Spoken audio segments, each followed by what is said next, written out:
لوگوں نے مغرب کا سفر کیا ہے، وہاں جہاز میں 12 کے بعد 14 نمبر سیٹ آ جاتی ہے، 13 نمبر سیٹ ہی نہیں ہوتی. یہ منحوس عدد ہے. یعنی آج وہ کہیں اڑانے بڑھ رہے ہیں اور کہاں سے کہاں پہنچ گئے ہیں، لیکن یہ ذوف الاتقادیہ پوری دنیا کے اوپر موجود ہے. تاریخیں مخصوص ہیں کہ ان تاریخوں کو شادی کرو گے تو برکت ہوگی، اگر ان کے علاوہ کسی اور تاریخ میں شادی کرو گے تو ٹوٹ جائے گی. ہمارے ہاں بھی کچھ لوگ کہتے ہیں کہ سفر کے مہینے میں شادی ہو تو شادی کامیاب نہیں ہوتی، اور اگر کامیاب ہو بھی جائے تو اولاد نہیں ہوتی، اولاد ہو بھی جائے تو نیک نہیں ہوتی. عجیب فلسفہ ہے. سیدہ فاطمہ تو زہرا رضی اللہ تعالی عنہا کی شادی حضرت سید علی المرتضیٰ رضی اللہ تعالی عنہ سے سفر کے مہینے میں ہوئی. مجھے بتاؤ ایسی کامیاب شادی بھی کوئی ہو سکتی ہے، اور ایسا اچھا جوڑا بھی کوئی ہو سکتا ہے؟ اور پھر کہتے ہیں اولاد نہیں ہوتی، حسن حسین اور زینب پیدا ہوئے. ایسی اولاد بھی ہو سکتی ہے. اچھا اولاد ہو جائے تو نیک نہیں ہوتی. مجھے بتاؤ حسین جیسا نیک کون ہوگا، حسن جیسا نمازی کون ہوگا، اور زینب جیسی پردے دار کون ہوگی؟ تو یہ لوگوں کی اپنی خواہشات ہیں، زبان پہ جو کہہ دیے لوگ وہی مان گئے. میں نے دیکھا ہے کہ بعض اوقات لوگ 1 گھنٹے کی تقریر سننے کے بعد بھی پھر بھی کہتے ہیں نہیں اصل ہمارے خاندان میں وہ واقعی منحوس ہے. فرق تو پڑتا ہے. جب اللہ کے محبوب نے کہہ دیا لا تیارہ، کوئی منحوس نہیں ہے، نہ دنوں میں منحوس، نہ ساعتوں میں منحوس، نہ افراد میں منحوس. ہمارے الو بھی منحوس نہیں ہے. تمہارے اندر کی برائیاں ہیں جو مجسم ہو کے تمہارے سامنے آتی ہیں، اس لیے کوئی منحوس نہیں. ہمارے والدین نے بچپن میں ہی ہمیں یہ باتیں اچھی طرح سے ازبر کروائیں اور ہماری تربیت اس طرح کی کہ ہم الحمدللہ کبھی بھی ذوف الاتقادی کا شکار نہیں ہوئے. تو آپ بھی اپنی اولادوں کی ابھی سے ایسی تربیت کریں کہ ان کا توکل اللہ پر ہو، ان کا توکل اللہ کی بابرکت ذات پہ ہو، اور وہ اسی پہ بھروسہ کرنے والے ہوں. جب اس پہ بھروسہ کرنے والے ہوں گے تو زندگی سوکھی گزرے گی. کبھی مشکل آ بھی جائے گی تو پریشانی نہیں ہوگی کہ دیکھیے کبھی خنداں کبھی گریاں، کبھی اللہ کچھ عطا کرتا ہے کبھی کچھ عطا کرتا ہے.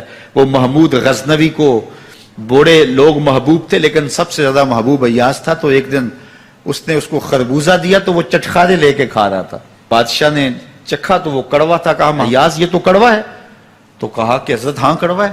تو کہا پھر تم مزے سے کھا رہے ہو. کہا ساری زندگی ساتھ سے میٹھی نعمتیں کھائی ہیں، آج ایک کڑوا مل گیا تو پھینک دوں. جب اس پہ توکل ہوگا تو کبھی تکلیف آئے گی تو بندہ کہے گا کوئی بات نہیں، جے سونا میرے دکھ وچ راضی تے میں سکھ نو چلے ڈاواں. تو بندہ کہے گا ٹھیک ہے کوئی بات نہیں ہے، یہ اس پہ بھی میں خوش ہوں. تو جب توکل اس پہ ہوگا تو پھر بندہ اس تکلیف میں بھی لذت لینے کا راستہ نکال لے گا. اور اگر یہ ہو کہ اس منحوسہ کی وجہ سے یہ سب کچھ ہوا ہے، کچیچیاں چڑھیں گی اس کے اوپر کہ اس نے یہ کیا ہے، مار ہی دوں، قتل کر دوں، اس کو چھوڑوں نہ، زمین پہ رہنے کا حق ہی چھین لوں اس سے کہ اس منحوسہ کی وجہ سے یا اس منحوس کی وجہ سے یہ ہوا ہے. کوئی کسی کی وجہ سے نہیں ہوتا. یہ ہماری اپنی بدعمالیوں کی سزا ہے. اگر کوئی ہمیں نقصان در نقصان ہو رہا ہے تو توبہ کریں. 70,000 لوگ ایسے ہیں جو بغیر حساب جنت میں جائیں گے، ان کا کوئی حساب نہیں ہوگا. اللہ اپنے کرم سے انہیں یوں ہی جنت عطا فرمائے. صحابہ نے عرض کی یا رسول اللہ صلی اللہ علیہ وسلم وہ کون ہیں؟ تو آقا کریم نے شرف میں کانو لا یکتوون، یہ وہ لوگ ہیں جو اپنے جسم پہ داغ نہیں لگاتے، مخصوص نشان جسم پہ لگا لیتے ہیں. یہ فلاں بزرگ کی نشانی ہے، یہ فلاں جو ہے وہ شہید کی نشانی ہے. اللہ نے جب تمہیں سالم الاعضاء پیدا کیا ہے تو اپنے بدن کو تم کیوں نشانی؟ اس نے ساری نشانیاں لگائی ہیں.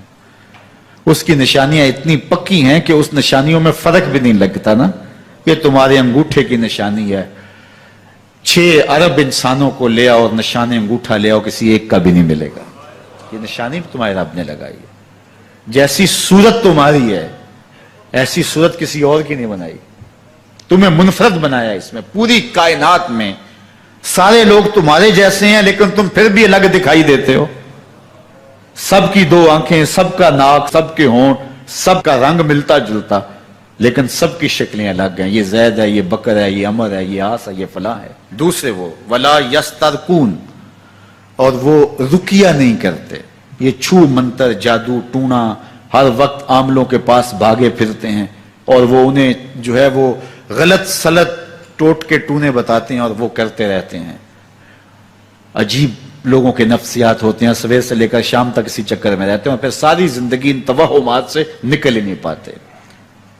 اللہ نے تمہیں پیسے دیے ہیں, نئی گاڑی تم نے خریدی ہے, چھوٹے بچے کا جوتا کیوں باندھ دیا آگے تم نے؟ جوتا باندھنے سے اگر یہ ایکسیڈنٹ سے, حادثے سے گاڑی بچ سکتی ہوتی ہے تو پھر پاکستان کے جتنے پی آئی اے کے جہاز ہیں سب پر باندھ دینا چاہیے, سب پہ جوتے لٹکے ہوئے ہوں. عجیب تم نے فلسفہ تراشا.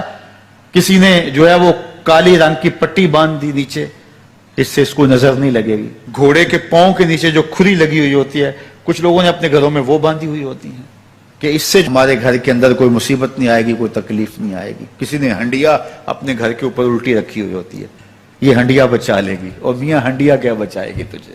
اللہ کے قہر سے کچھ نہیں بچا سکتا.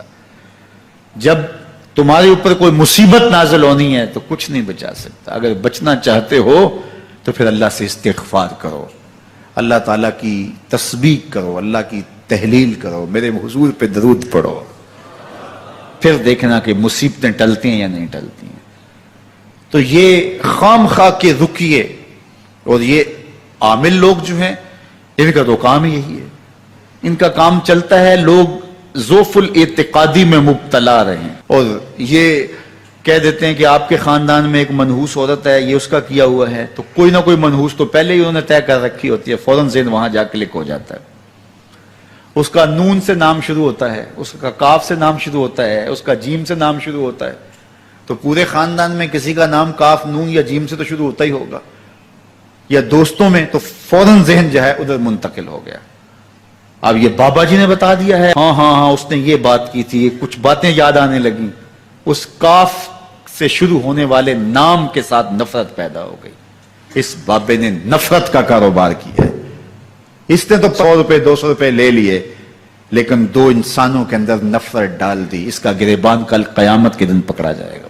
ان ملنگوں کے پاس, ان ذوف الاعتقادی کو پھیلانے والوں کے پاس کبھی نہ جاؤ. تمہیں مصیبت پڑی ہے, تمہیں لگ رہا ہے کہ شاید میرے اوپر جادو ہے, تو پڑھو نا سورہ بقرہ, جادو جڑ سے اکھڑ جائے گا. 40 دن اپنے گھر میں سورہ بقرہ پڑھو, برکت ہوگی. کہتے ہیں مولوی صاحب 40 دن تو نہیں پڑھی جا سکتی, 2.5 پارے, ہمیں کوئی تعویذ ہی کر دیں.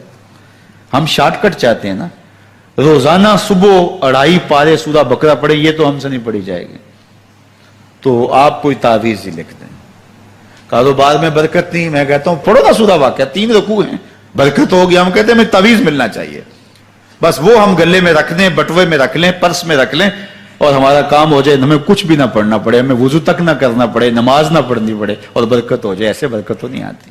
بیٹے کی شادی کی, بہو گھر لائے, ابھی 2 دن نہیں گزرے تھے, کاروبار میں نقصان ہو گیا, یا گھر کا کوئی فرد فوت ہو گیا, یا کوئی جانور مر گیا, تو کہا کہ یہ منحوسہ آئی ہے تو ہمارا یہ نقصان ہو گیا.